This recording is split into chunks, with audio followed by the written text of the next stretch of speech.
The sharp scent of citrus disinfectant still clung to my palms as I tossed my keys onto the dented metal counter, listening to the hollow clatter echo through my tiny kitchen. It was nearly 1 a.m., my lower back screamed, and my hands were so cracked they stung every time I flexed my fingers. This was the life my family was convinced I'd never rise above, the overworked housekeeper living invoice to invoice, always exhausted, always behind. To them, I was the disappointment, the one who never figured it out, the one who settled. For years, I let them believe it. Playing the role of invisible failure was easier than explaining the truth. They never asked anyway. The blinking light on my ancient answering machine pulsed like a warning. 3 messages. I pressed play. "Hey, Aubrey," my sister Carissa sang in a syrupy voice. "Dad's birthday dinner is Saturday. It's at 5:30, not 6 like last time. Don't be late again." Message 2. "We're ordering from that high-end steakhouse, so maybe eat beforehand? I know it's probably not in your weekly budget, sweetheart." Message 3, my father Martin's gravelly tone. "Don't bring one of your thrift store surprises this year. Just say, 'Happy birthday,' and stay out of the way." I stood still, phone cold in my hand. Their words weren't new. They were predictable, almost rehearsed, but somehow the sting never softened. They thought they were being helpful, gentle, merciful. They didn't know about the 5 companies I ran silently from the background.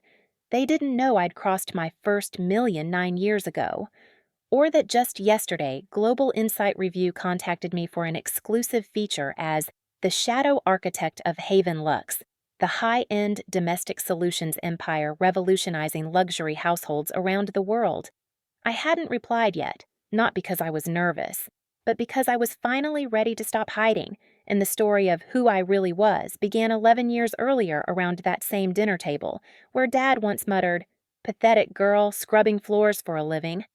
I was 24 then, newly heartbroken, financially wrecked, and grieving Nora, the grandmother who raised me when no one else bothered. I had left college to care for her full-time. Nobody in my ambitious family offered to share the burden. They had real careers: corporate law, commercial marketing, finance, respectable, prestigious, cold. When Nora passed, I was left with nothing: no savings, no diploma, no roadmap. So I did what I had to. I cleaned houses. At first it was survival. Then, one day, everything changed. I took a booking from an elderly client named Rosalind Hale. Quiet, sharp, old money poised.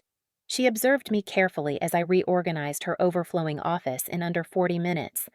"You're wasting your brilliance on bleach and sponges," she told me. I laughed because no one had ever called me brilliant before. But she didn't smile back. Instead, she handed me a book, The Bootstrap Blueprint. "Read it," she said. Twice. I read it that night, then 5 more like it. Something inside me detonated. I started waking 2 hours early to study automation systems, business models, user experience design. I listened to entrepreneurship podcasts while wiping marble counters. I paid attention to everything wealthy households struggled with: time, discretion, trust. And slowly, the vision formed. What if home services weren't low-end and forgotten? What if they were luxury, streamlined, tech-integrated? What if I created a company that offered not just cleaning, but lifestyle management? A service that respected the workers instead of exploiting them? Haven Luxe Services began in a shared apartment with faulty heat and thin walls. I slept on a cheap mattress and lived on oatmeal and eggs. I saved every cent. 1 year later, I launched. Quietly, secretly. No family input, no permission, no doubt. My first client, a venture capitalist in Pacific Heights, referred me to 5 more. By year 2, I managed a team of 14. By year 4, we expanded to the East Coast. By year 6, Haven Luxe had headquarters on 5 continents, over 420 employees, and valuation passing $2.9 billion. And still, at family dinners, I let Carissa boast about her marketing job. Let Mom slide coupons across the table. Let Dad joke about my little cleaning gigs. They never once asked what I was actually doing. Assumption was easier. Their ignorance was comfortable. But now, with Global Insight Review preparing to broadcast a feature on my empire this coming Sunday, the same day as Dad's birthday dinner, the illusion was about to shatter. And I wanted to see the moment it did. The parking lot of the upscale French bistro buzzed softly beneath lantern lights and valet chatter. I sat in my modest hatchback, kept deliberately, strategically, and watched guests glide out of luxury sedans. I could have arrived in my Aston Martin Seraph, but mystery has more power than display. I stepped out just as Carissa spotted me. "Aubrey!" she chirped too loudly, hugging me with hollow enthusiasm. "On time for once!" Dad barely glanced up from his menu when I greeted him. "You look worn out," he muttered. "Long night with the mops?" Mom patted my hand as if consoling a child. "We know your job keeps you exhausted." The server arrived, and Carissa launched into a dramatic story about her upcoming pitch to a global brand partner. She waited for applause.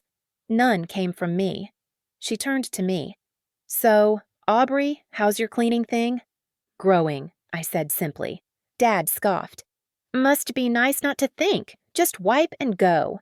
But tonight, their insults didn't cut. Tonight, their assumptions were bricks in an irony I couldn't wait to watch collapse. "Oh!"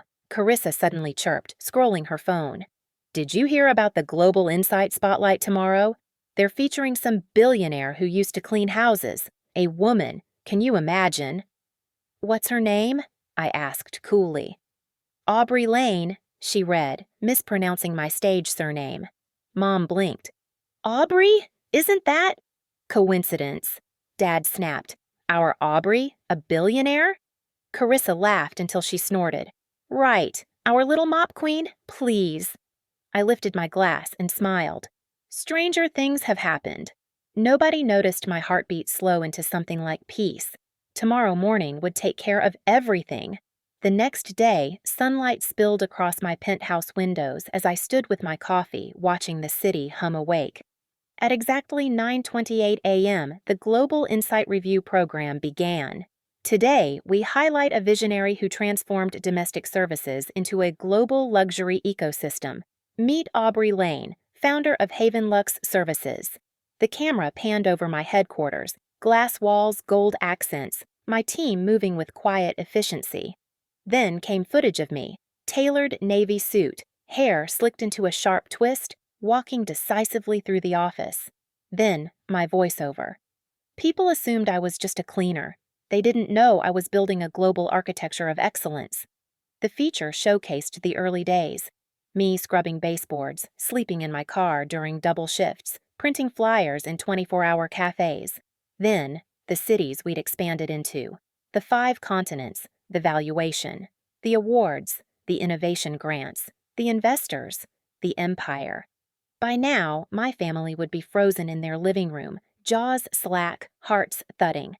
When the program ended, my phone didn't stop buzzing. Texts poured in. "Aubrey? Why didn't you tell us?" "Call us now. We need to talk. This is unbelievable." I didn't respond. Instead, I slid into my Aston Martin and drove to their neighborhood. Time for the truth, delivered with presence. At the house, Mom opened the door with red-rimmed eyes. "Aubrey, it's all true?" I held up my phone displaying the headline, "The Billionaire Housekeeper Who Changed an Industry." They led me inside in stunned silence. Carissa arrived breathless. Martin hovered behind her, stiff, confused, wounded pride leaking through the cracks. "Why didn't you tell us?" Mom whispered. "Because you never asked," I replied. "You assumed I was failing and treated me accordingly." We gathered in the living room, the same space where I'd once been belittled, dismissed, underestimated. "Let me show you," I said. And that night at the Verge, one of the elite restaurants I recently acquired, I laid envelopes before each of them. Salary comparisons, missed investment opportunities, rejected messages, screenshots of their own dismissals of me over the years. Nothing cruel, only truth. For the first time, they saw themselves clearly. For the first time, they saw me. Mom cried. Carissa apologized. Martin whispered, "I was wrong. I didn't need revenge. I didn't want humiliation. I only wanted recognition." And finally, they were ready to give it. A week later, as I prepared for my next Global Insight interview, a new message lit up our family group chat. Aubrey, dinner next Sunday at our place. You don't need to bring anything, just yourself. And maybe teach us something about what you're building. We want to understand. I smiled as I read it. Because the greatest revenge is not triumph, it's transformation, becoming someone they can no longer deny.